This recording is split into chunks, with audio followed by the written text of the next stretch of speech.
Evangelho de Lucas, capítulo 2, leremos do versículo 1 ao versículo 20.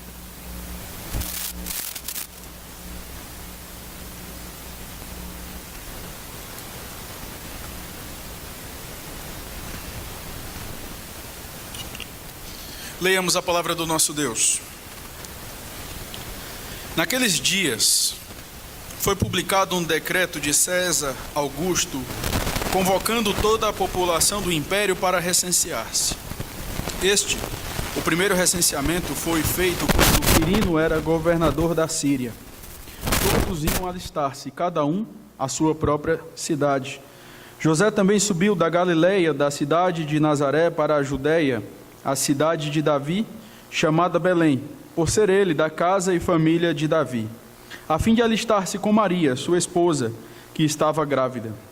Estando eles ali, aconteceu completarem-se-lhes os dias, e ela deu à luz o seu filho primogênito, enfaixou-o e o deitou numa manjedoura, porque não havia lugar para eles na hospedaria.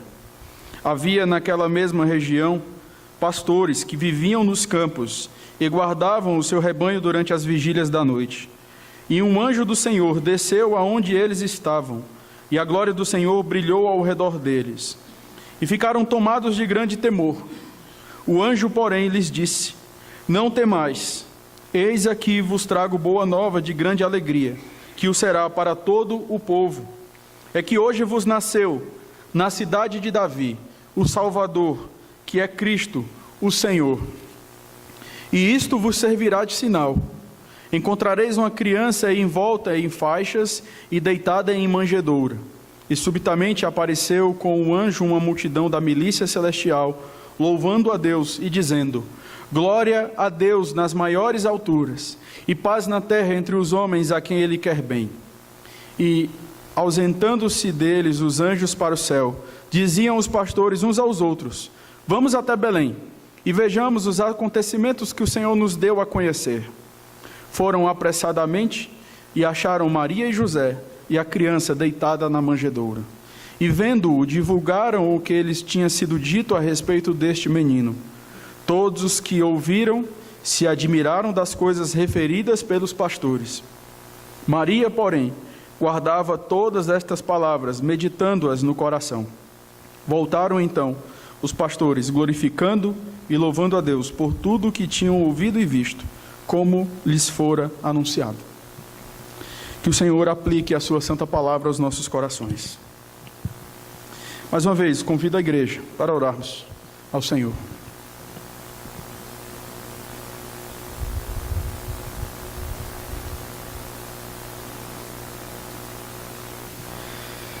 Senhor, não somos dignos e nem capazes de compreender a Tua lei. Por isso nós suplicamos, pelos méritos de Cristo, que o Senhor nos habilite, por meio da obra iluminadora do Teu Santo Espírito, a compreendermos a Tua palavra. Desvenda os nossos olhos, Senhor, para que possamos compreender as maravilhas da Tua lei, que possamos ouvir o Senhor, que possamos ouvir a Tua poderosa voz, nos chamando, nos exortando, nos consolando, nos admoestando, que possamos aqui nesta noite sermos tratados como de fato somos, filhos diante do Senhor, que é o nosso Pai. Tem misericórdia de nós. Nós te pedimos isso no nome de Jesus. Amém. Hoje eu aproveitei a oportunidade para falarmos a respeito desta grande noite, a noite em que o nosso Redentor veio ao mundo. Muitos têm fugido dessa temática porque acreditam que seja uma atitude idólatra, uma atitude pagã, uma vez que o mundo tem falado que o Natal é hoje e não é. É fato, irmãos, que Jesus nasceu em meados ali de março. Isso, os historiadores, especialmente os mais ortodoxos, eles trazem essa verdade para nós. Agora, se o mundo não tem compreendido o significado do Natal, nós temos a verdade. E nós devemos anunciar a verdade. Sim, de um modo especial, nós devemos comemorar a vinda de Cristo ao mundo todos os dias, em especial todos os domingos. Mas também não há nada de mal de nos reunirmos aqui neste culto de gratidão a Deus por tudo aquilo que Ele tem feito, para agradecermos ao Senhor também porque Ele veio, claro, não no dia 25 de dezembro, mas Ele veio. Cristo encarnou. Este é um fato histórico, do qual nós não podemos nos furtar. Sim, se o mundo não entende o Natal, nós entendemos. Nós entendemos que Cristo veio ao mundo. Ele se fez homem e habitou entre nós. E fez isso para resgatar o seu povo, resgatar os eleitos. Então nós vamos diante desta narrativa de Lucas, um historiador que traz com tantos detalhes, nós vamos tentar extrair daqui pelo menos 3 lições. Mas é interessante nós percebermos, antes de entrarmos nessas lições acerca desta grande noite, percebermos a soberania de Deus cuidando de cada detalhe. Quando você olha o versículo 1, no capítulo 2, a palavra de Deus nos diz que naqueles dias foi publicado um decreto de César Augusto, convocando toda a população do império para recensear-se. O primeiro recenseamento foi feito quando Quirino era governador da Síria. Todos iam alistar-se, cada um à sua própria cidade. A Bíblia diz que José, ele tomou a sua esposa e eles foram para Belém, para cumprirem o mandato do rei. É interessante nós notarmos uma coisa muito óbvia. Os imperadores romanos, obviamente, não temiam a Deus. Eram altamente idólatras. Nós sabemos do culto que havia aos imperadores e eles instituíam isso.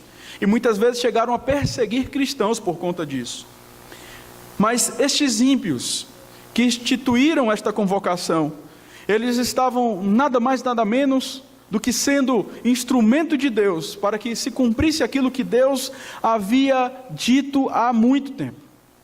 Quando você olha o texto lá de Miqueias capítulo 5, versículo 2, a palavra de Deus nos diz: e tu, Belém Efrata, pequena demais para figurar como grupo de milhares de Judá, de ti me sairá o que há de reinar em Israel, e cujas origens são desde os tempos antigos, desde os dias da eternidade. Aqueles imperadores, aquelas pessoas, na verdade, eles instituíram este recenseamento. Alguns historiadores vão dizer por conta de um autoritarismo, mas por trás de tudo isso havia um Deus que estava conduzindo a história de maneira perfeita. E Cristo haveria de nascer exatamente em Belém, porque Deus controla as circunstâncias, porque Deus governa absolutamente sobre todas as coisas. Não há rei, não há ímpio, por mais cruel que seja, que escape do controle de Deus.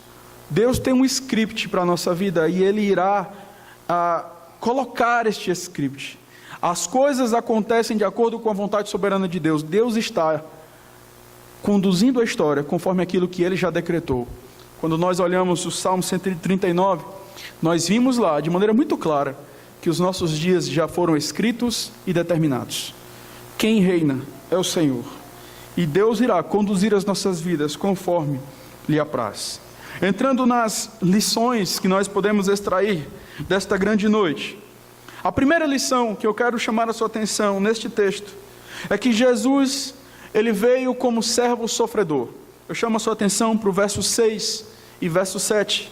A palavra de Deus nos diz que, estando eles ali, aconteceu completarem-se-lhe os dias, e ela deu à luz o seu filho primogênito, enfaixou-o e o deitou numa manjedoura, porque não havia lugar para eles na hospedaria. Nós lemos o texto de Isaías 53 e nós vimos ali de maneira muito clara que o nosso Senhor Jesus, Ele não veio montado num cavalo branco imponente como um guerreiro, como alguém que todas as coisas foram favoráveis para Ele em termos de conforto, em termos de tranquilidade. Ele é descrito nas Escrituras como servo sofredor. E perceba, Jesus, Ele nasce exatamente num contexto de humilhação. A humilhação de Cristo, ela tem o seu início não quando os soldados romanos se propõem a bater em Cristo, a cuspir em Cristo.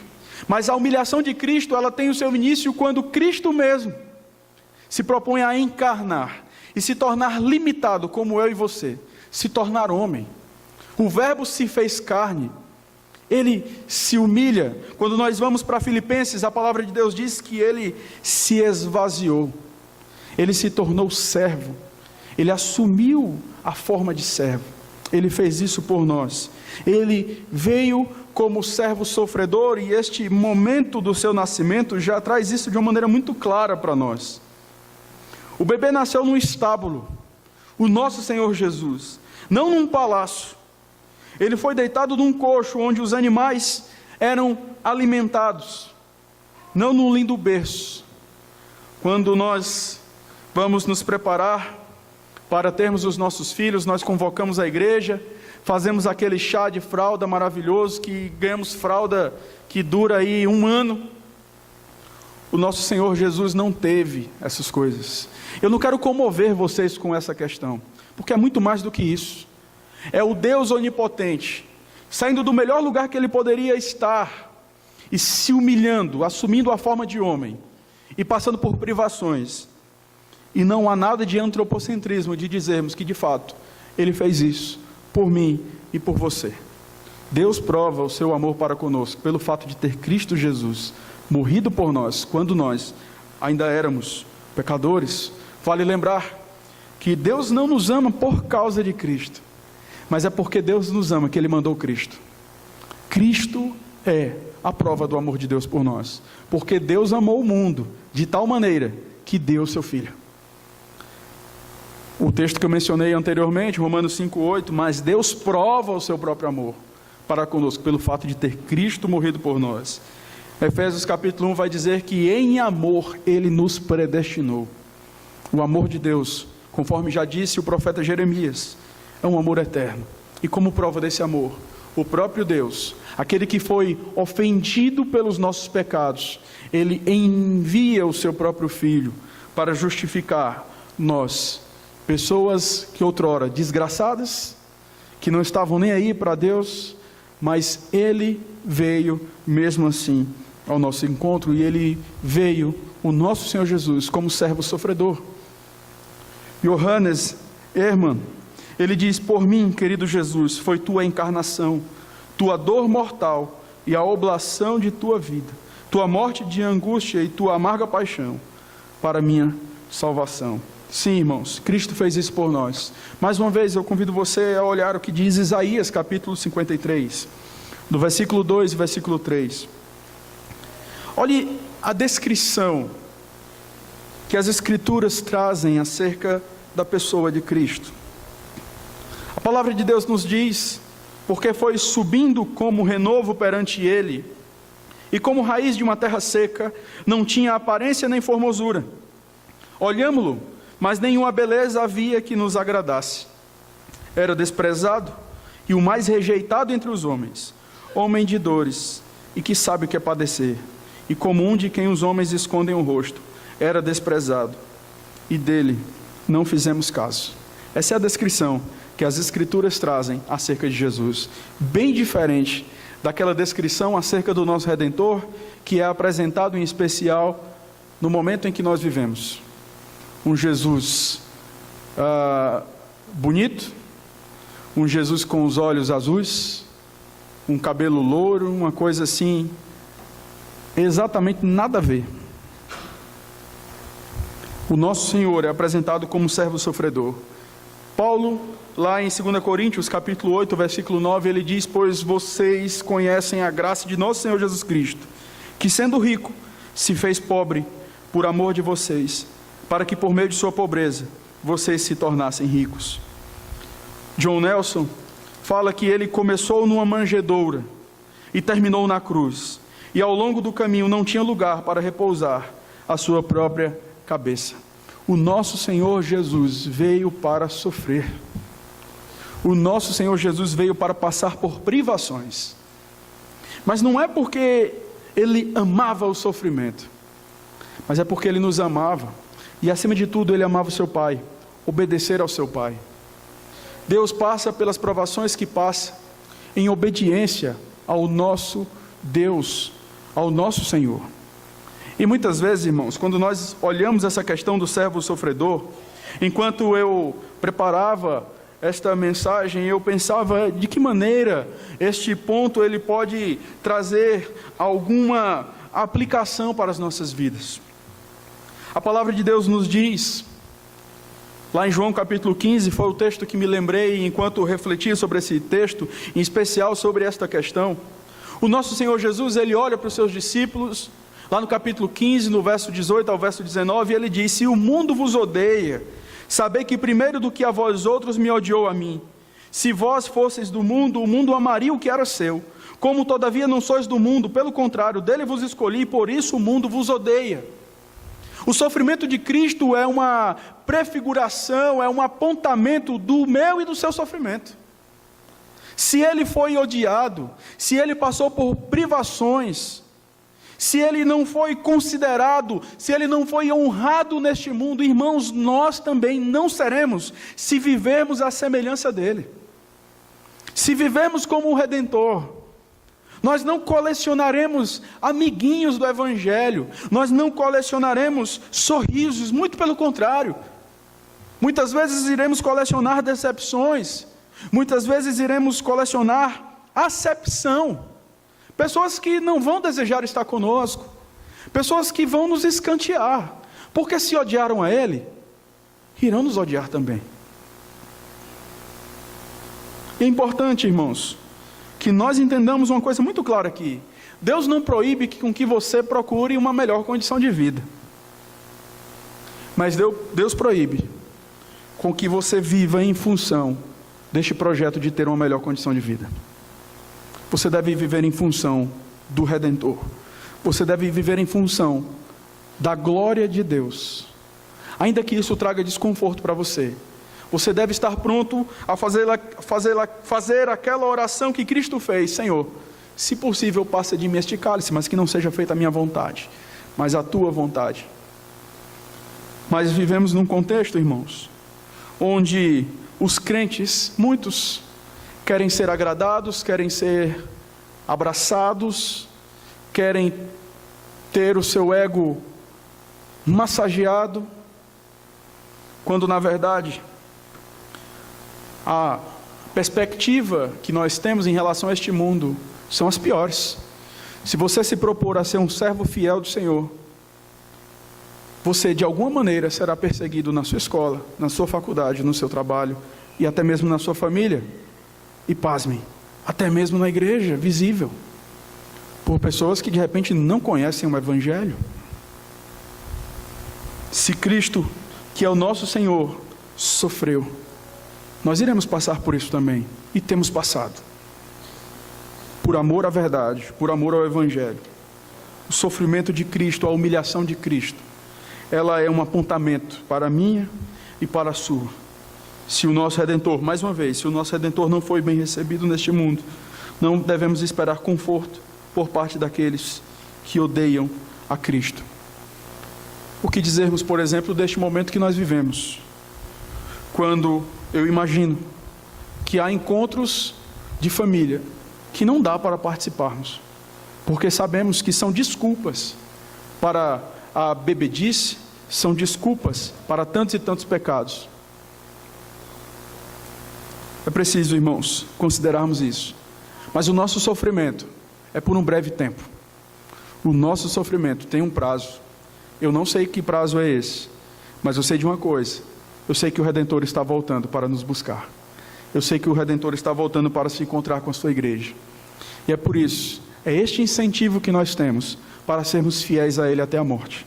João 14, o Senhor Jesus olha para os seus discípulos e Ele diz: olha, não se turbe o vosso coração.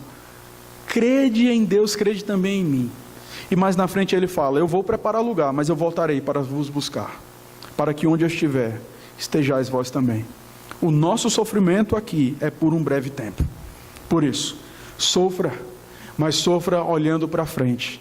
Sofra esperando aquele que prometeu, e que não pede para que você espere por uma possibilidade, mas por uma certeza. Cristo é fiel e voltará para nos buscar. A segunda lição que nós podemos aprender aqui neste texto é que Jesus, ele é exaltado não como um menino indefeso, mas como Salvador e Senhor. Olhe o verso 8, por favor. Vamos ler até o verso 11. A palavra de Deus nos diz: havia naquela mesma região pastores que viviam nos campos e guardavam o seu rebanho durante as vigílias da noite. E um anjo do Senhor desceu aonde eles estavam, e a glória do Senhor brilhou ao redor deles, e ficaram tomados de grande temor. O anjo, porém, lhes disse: não temais, eis aqui vos trago boa nova de grande alegria, que o será para todo o povo.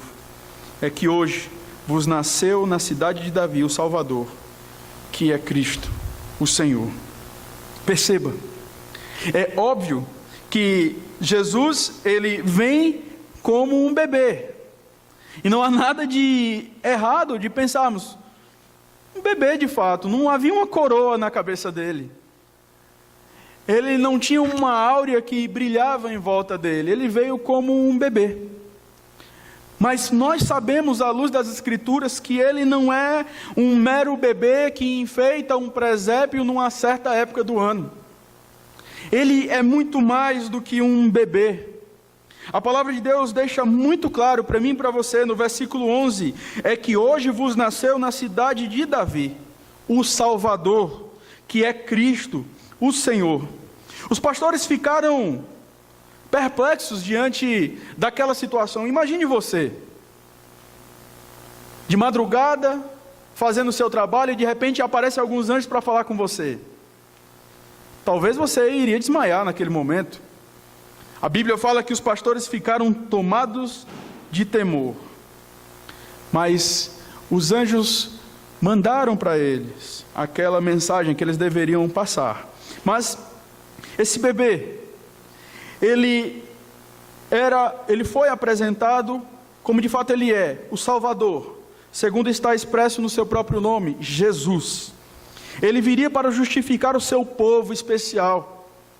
Quando nós olhamos o capítulo 2, ainda no verso 14, nós vemos exatamente essa questão.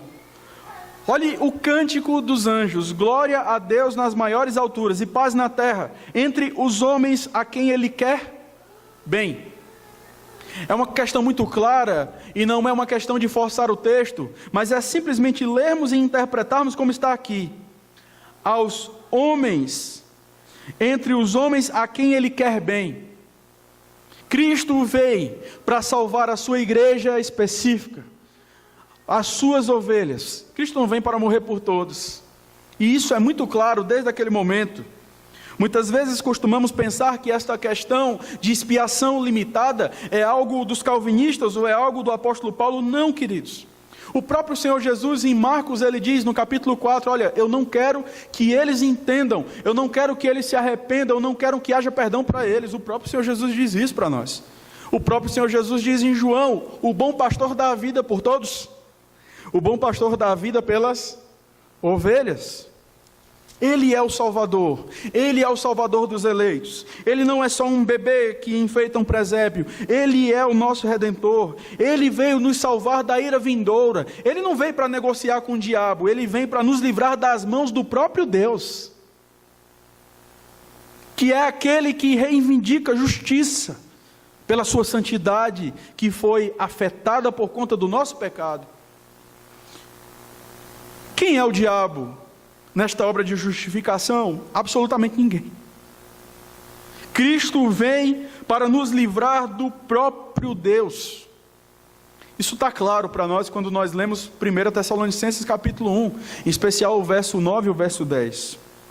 Ele veio enviado pelo próprio ofendido para salvar pessoas que não estavam interessadas nele, mas ele pôs em nós o seu amor. Ele nos habilitou para que crêssemos nele. Ele nos amou, e nos amou a tal ponto de mandar o seu Filho. Cristo é o único, perfeito, que viveu de maneira perfeita. E se você crê nele, se você crê na obra que ele fez, que ele realizou, você pode ter certeza que Ele há de salvar você, se Ele plantou essa fé no teu coração.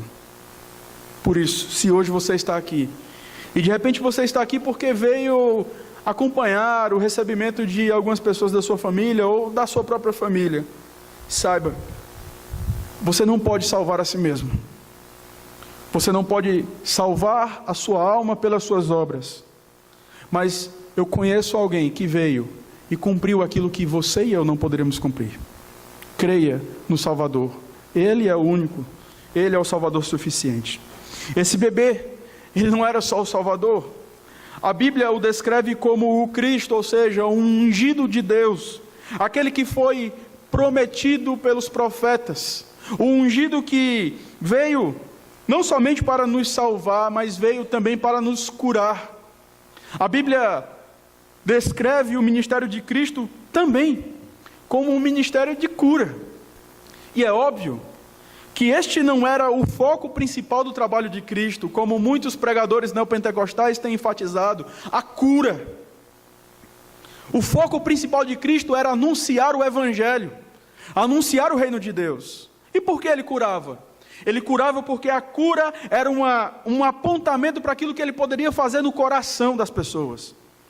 E eu já citei esse texto várias vezes, e é importante eu citá-lo novamente. Quando Ele cura aquele paralítico, Ele diz: olha, para que saibais que o Filho do Homem tem poder para perdoar pecados, diz: levanta-te e anda.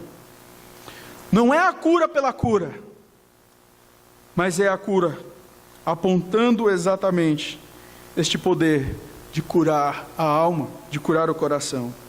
Muitos têm procurado essa cura física, mas procurar esta cura envolvendo o coração envolve aceitar a Cristo completamente, não só como Salvador, mas também como Senhor, como aquele que legisla sobre as nossas vidas, como aquele que não deve ser lembrado apenas numa data no ano, mas como aquele que deve ser consultado, como aquele que deve ser honrado, adorado, como aquele que deve ser levado em conta, como aquele a quem nós devemos entregar a agenda das nossas vidas, e dizermos: Senhor, faz comigo aquilo que te apraz, mexe com os sentimentos que o Senhor quiser, tira aqueles que não glorificam o teu nome, e me faz tomar decisões que de fato honram o Senhor, que promovem a tua glória.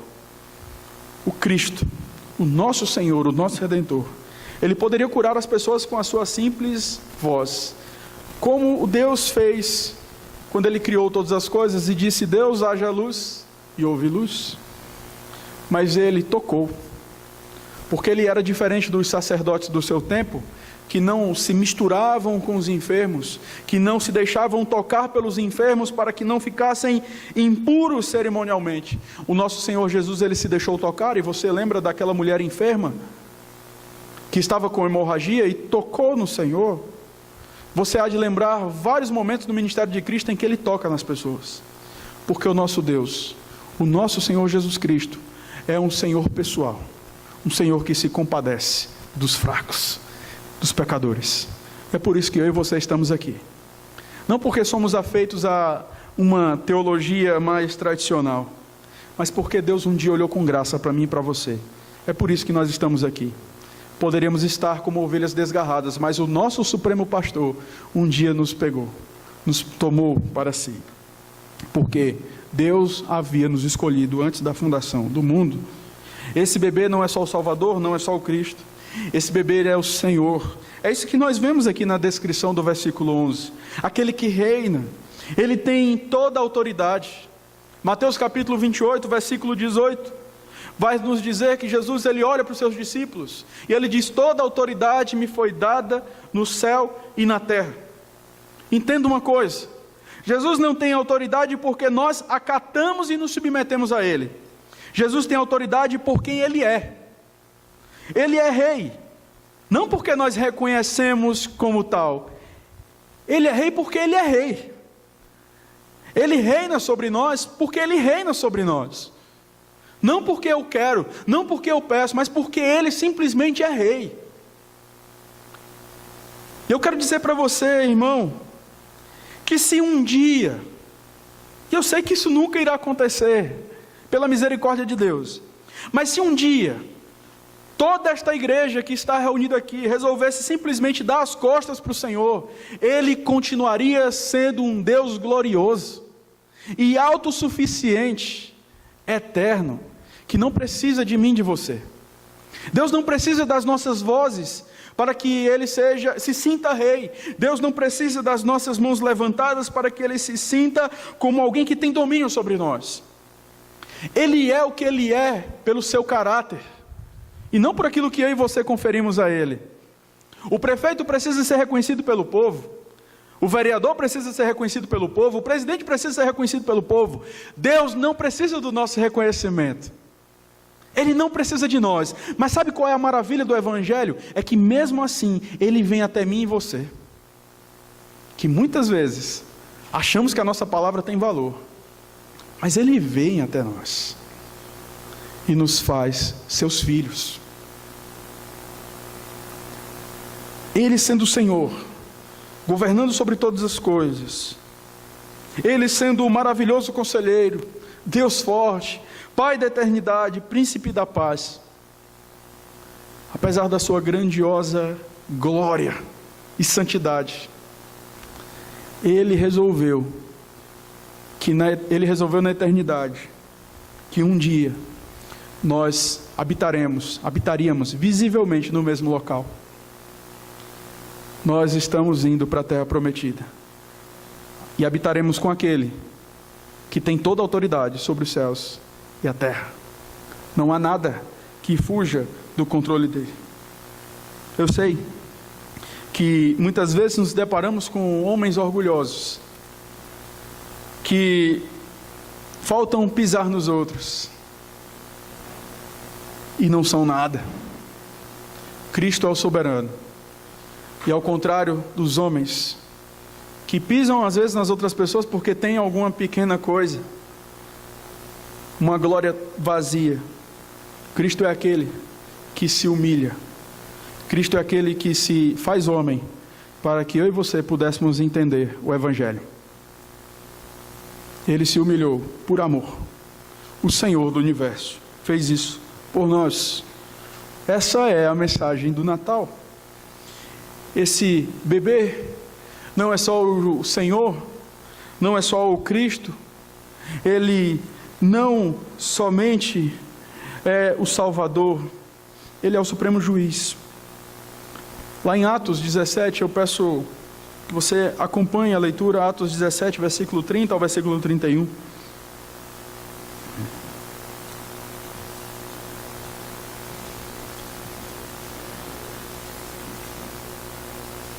A palavra de Deus, ela nos diz que, ora, não levou Deus em conta os tempos da ignorância, Atos 17, do 30 ao 31, não levou Deus em conta os tempos da ignorância, agora, porém, notifica aos homens que todos, em toda parte, se arrependam, porquanto estabeleceu um dia em que há de julgar o mundo com justiça, por meio de um varão que destinou e acreditou diante de todos, ressuscitando dentre os mortos. Esse Senhor, este Salvador, o Cristo, é o Supremo Juiz de toda a terra. Eu quero dizer algo para você. Se você não estiver escondido nele, você está perdido.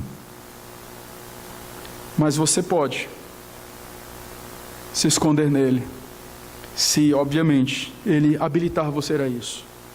A mensagem para você que ainda não conhece o Redentor, nesta noite é: arrependa-se e creia no Evangelho. O Evangelho é que torna a nossa vida significativa. O Evangelho é que torna datas significativas para nós. Nós sabemos que este período é muito mais do que trocarmos presentes. Essas coisas são boas. É muito mais do que isso.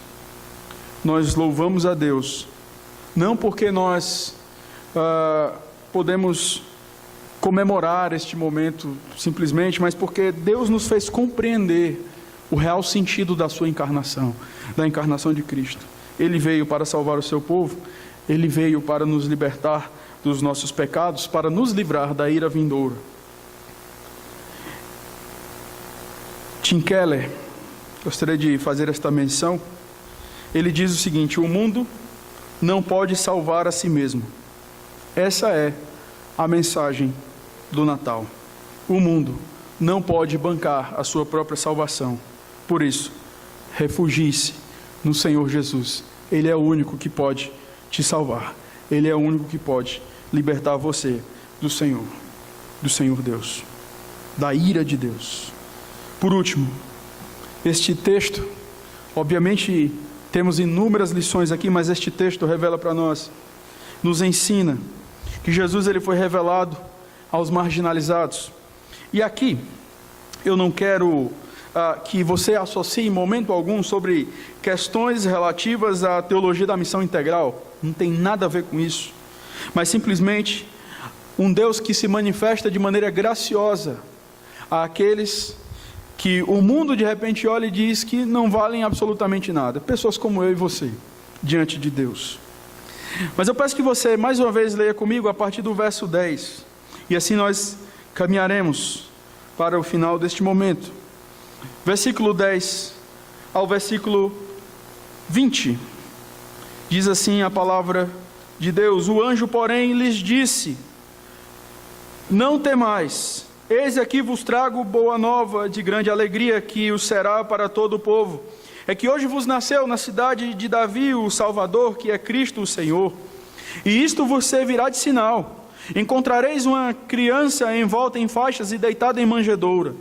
E subitamente apareceu com um anjo uma multidão da milícia celestial, louvando a Deus e dizendo: glória a Deus nas maiores alturas e paz na terra, entre os homens a quem Ele quer bem. E ausentando-se deles os anjos para o céu, diziam os pastores uns aos outros: vamos até Belém, e vejamos os acontecimentos que o Senhor nos deu a conhecer. Foram apressadamente e acharam Maria e José, e a criança deitada na manjedoura. E vendo-o, divulgaram o que lhes tinha sido dito a respeito deste menino. Todos os que ouviram se admiraram das coisas referidas pelos pastores. Maria, porém, guardava todas estas palavras, meditando-as no coração. Voltaram então os pastores, glorificando e louvando a Deus por tudo o que tinham ouvido e visto, como lhes fora anunciado. Isso é extremamente significativo para nós, porque os pastores eram de fato uma classe desprezada naqueles dias. Os pastores, acho que as crianças devem saber aqui, aqueles pastores que criavam ovelhas, aqueles animais. Essas pessoas eram desprezadas porque o testemunho delas não era valorizado. Muitos pastores eram acusados de roubo, eram vistos como ladrões, eram vistos como pessoas que professavam um falso testemunho diante dos juízes. Muitos deles eram pagos para dar um testemunho errado. E o que é interessante é que na sabedoria de Deus, Deus resolve se revelar exatamente a essas pessoas, para que essas pessoas, que não têm nenhuma credibilidade no seu contexto, se tornem portadoras da mensagem sublime do nascimento do Redentor.